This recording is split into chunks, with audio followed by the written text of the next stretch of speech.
We are back. We have T-Pat, ThomasPatrickWX, with Etiquette on comms to kick off our Pokemon mini block, starting with Brilliant Diamond. And I never played this game because I'm a Gen 1er, so I'm going to let them tell you more about it. Take it away, guys. Yeah, good morning to everybody out there. I'm T-Pat.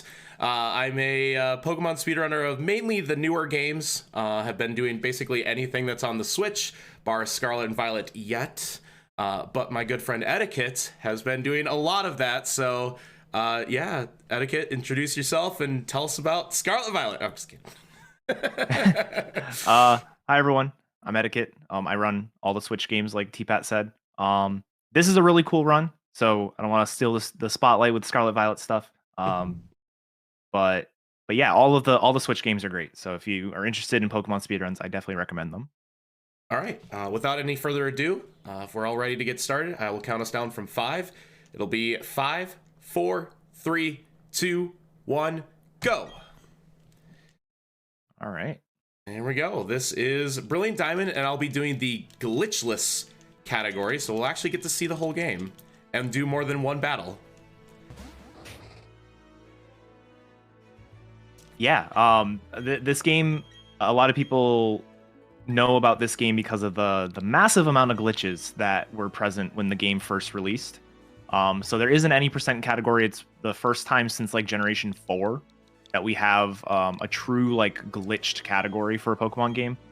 And it's unfortunately only available on like one of the earlier patches. So it's sort of a you had to be there kind of moment if you don't already have it. But that being said, it is a really cool run. You can beat the game in about 15 to 20 minutes, which is ridiculously fast for a Pokemon game. It's so fast. And the joke is that as I set the options menu, which is always the most difficult menu of the game.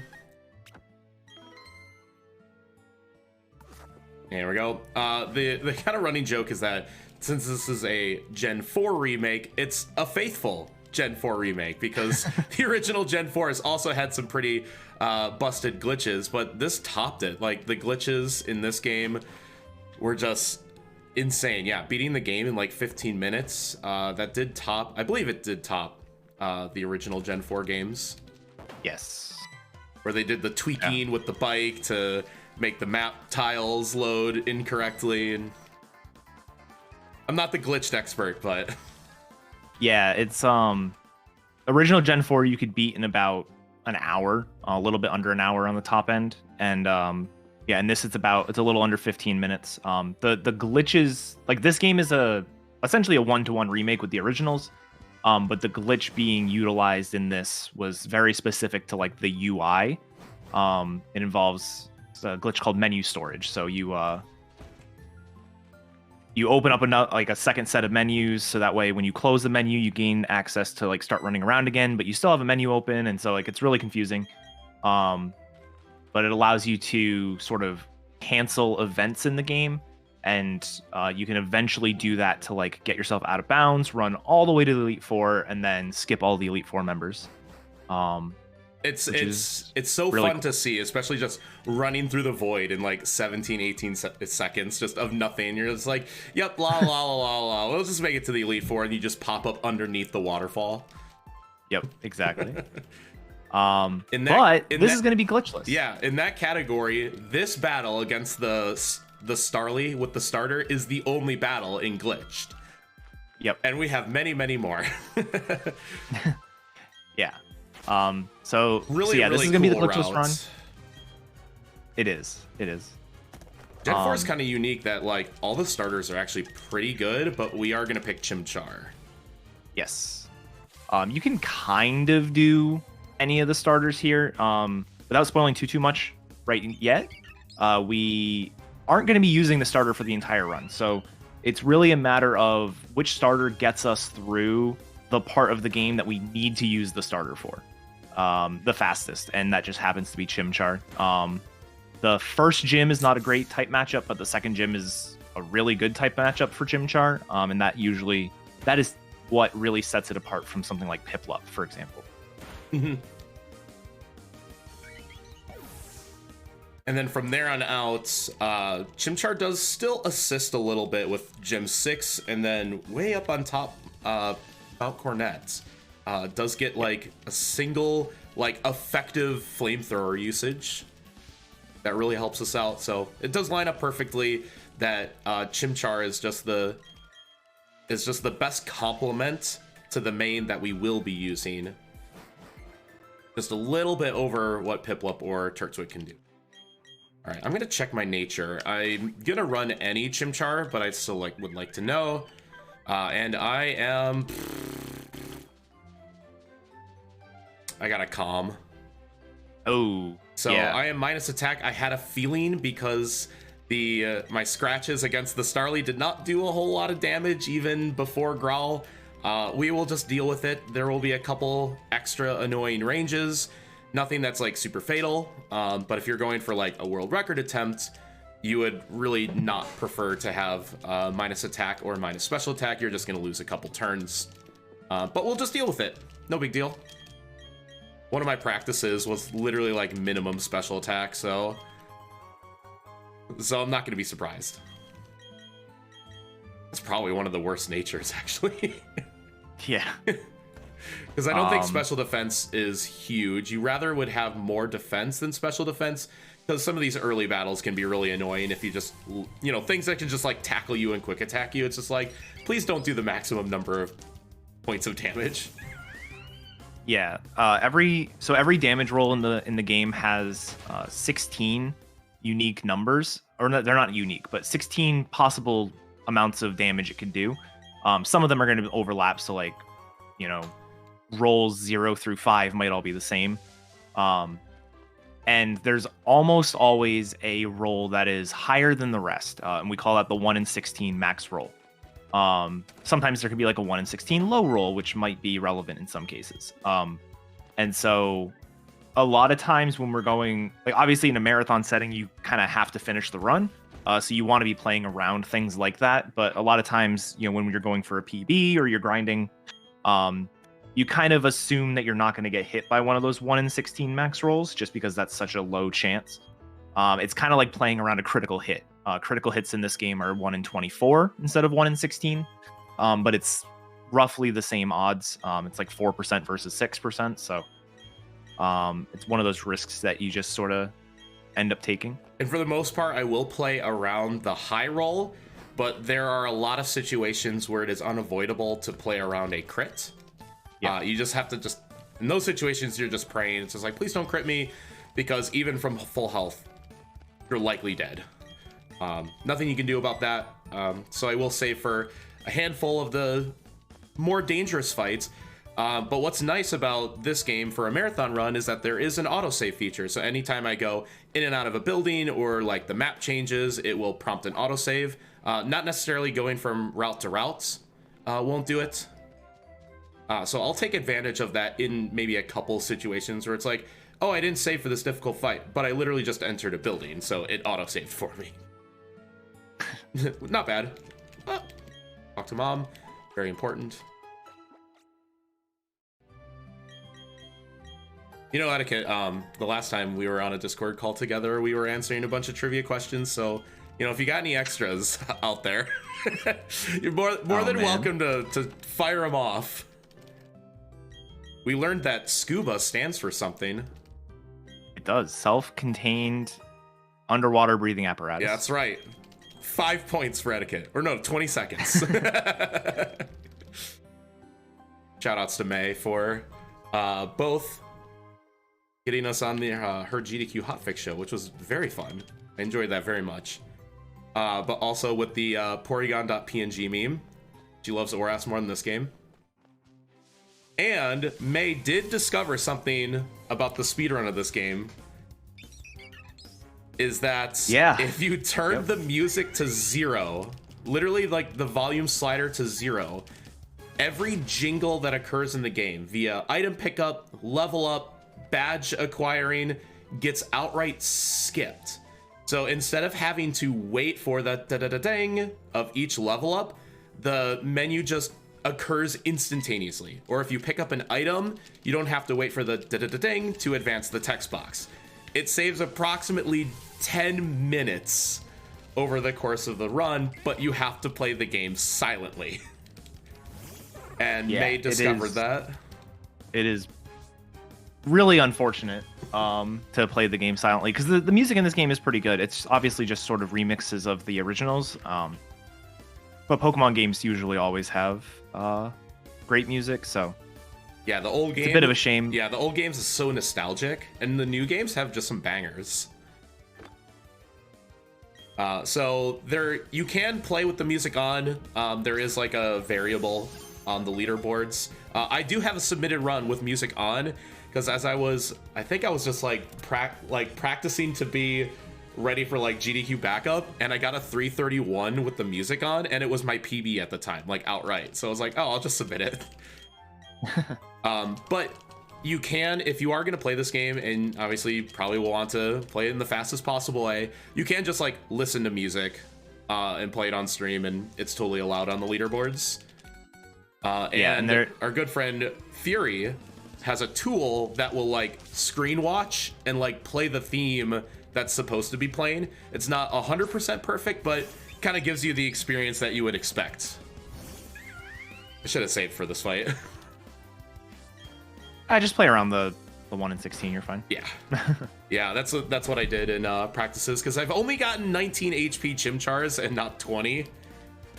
This Starly usually does 6 HP damage, so since I'm at 19, that would put me at 1 HP. But the high roll is 7, which makes it about twice as risky to leave yourself open to getting hit down to exactly 0. So I'm gonna just play around that. Yeah, this fight. See, there's the high roll. This fight is honestly one of them. Yeah, there's the high roll. This is one of those that like you really don't want minus attack Chimchar. You saw we got growled on turn 2, I think it was, and the earlier you get growled, the worse it is. Like this can be a 3-shot sometimes. It's like a 3-shot. Don't get growled. Yeah, but this is one of the weirdest fights in the game, because the Starly is level 5, and you are also still level 5. So it's like 4-shot, and then you're getting growled, and that was probably like an 8-hit or something. But I didn't get high rolled in the wrong place, and I played around it. So that's fine. Yeah. 3 fights on Route 1. It's literally the first trainer fight is the most scary. Mm-hmm. I wouldn't say it's quite as bad as Omega Ruby, where like every early game fight is dangerous, but it's not that far off. Yeah, unfortunately, like this game has. Whenever I think of Pokemon runs and I think of fights I really don't like, they fall into one of 2 categories. Oras, like T-Pat mentioned, has a lot of the first category where it's like these fights are dangerous, you could just die. This game has sort of the second category of fights where it's like nothing's terribly dangerous, but man, you can lose a lot of time. Yeah.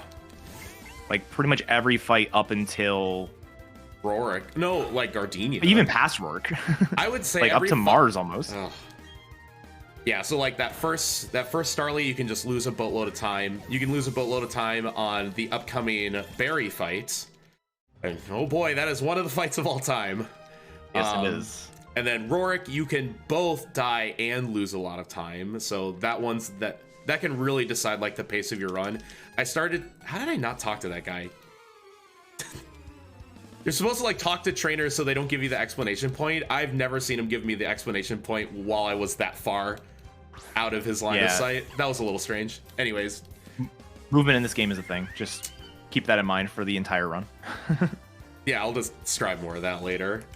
But yeah, there are plenty of fights that are just like you can lose time or they can be dangerous, and in the case of Rorik, it's usually like both.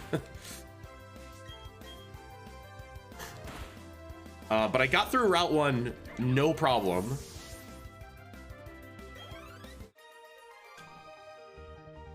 And the Shinx didn't paralyze me. That Shinx is very weird. It's an unfavorable 2-shot unless you have like very high special attack. Every once in a while I'll get like a crit turn 2 or get like the higher rolls. And it's just like, oh yeah, finish off that route on a strong note. But yeah, 3-shot's actually way more common.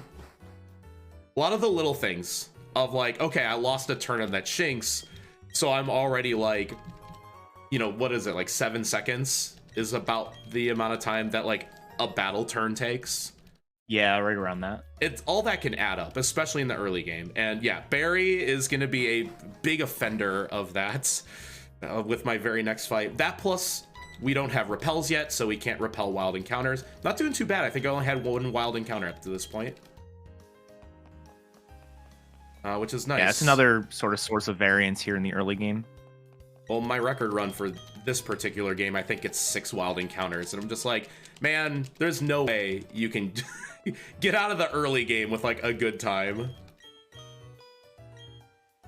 Like when I was going for record attempts, my Rorik split, I was like, I will reset if I am slower than and I think it was like 24 flat. And my record run is exactly 24 flat on Rorik. And it's like, I guess I'm going to continue the run, and I ended up recording on it, but there is more than a minute of time save just in the first 2 splits of the game, knowing that like I have more encounters than I would like, or I lost a lot of time on one of the Route 1 fights. It is very unforgiving in the early game, and then Mount Cornet's a thing, but that's for a later discussion. But this is our rival. I named him Det because that is, of course, our rival. Rival is pretty mean to us in the sense that I could have healed before this, but not a big deal. Maybe he'll give me a blaze hit and it'll be great. So he has the Piplup. But we're probably gonna get growled a whole lot. Both the Starly and the Piplup have growl, which is gonna make our scratch like horribly ineffective. So the best thing we can do against this Piplup is just spam Ember. And somewhere in the Pokemon universe, Hop is like having an aneurysm over type effectiveness. I think I only got growled once. And I outspeed the Piplup, so I'm gonna get a scratch hit in here. I think if we're just at -1, it is okay to scratch, because that's about the same amount of damage. And now I'm at -2, so now I have to start embering. Best thing that can happen is I burn the Piplup. It's not necessarily like a whole lot faster because burn ticks are kind of slow, but it will make his pound even less effective. I'm gonna get blaze hits in here now until he pounds me again, and now I have to heal. The Piplup's actually decently fast, it has 14 speed, and my Chimchar currently has 15 speed, so I will outspeed. There was one situation where it was like, I forgot to look at my speed. There's the burn, that's great. And I like outsped 8 turns in a row, so I was like, oh, looks like I'm faster. So I was at like 3 HP, and the Piplup was at like 1 HP, so I click Ember and he outsped me. And I was oh, how did this happen? And I looked back and I had 14 speed, and I won 8 straight speed ties. And then lost the very last one, and I died. So there have been quite a lot of situations. But it's totally safe from here, because even if Barry crits me, you don't crit through the burn, and burn halves your attack. So there it is. That was like, what, an 8-shot, 9-shot or something? That's just the best way to deal with that Barry fight. Yeah, unfortunately, just with the growls that you can get, it's just not viable, really, to do anything else. The only other thing you can kind of do, it still involves using Burn against the water type, but so in Generation 4, if you go to the trainer school, you can fight the 2 trainers in the trainer school and get the Hidden Power TM. Hidden Power is not a thing anymore. Well, it's still a move for Unown, but it's not a TM that you can teach to anybody. Instead, those 2 trainers will give you the TM for Workup. Workup is a move that will increase both your attack and special attack stage by 1. So you could do something where you like work up a bunch and then, you know, make that 9-shot maybe a 5-shot or something. I don't know. But it's just unfortunately the 2 time trainers. it takes to get the time it takes to get the TM is just not worth it. It might be worth it if our next main Pokemon could learn it, but unfortunately it can't. What's even more unfortunate is that if you're doing, say, the Piplup route,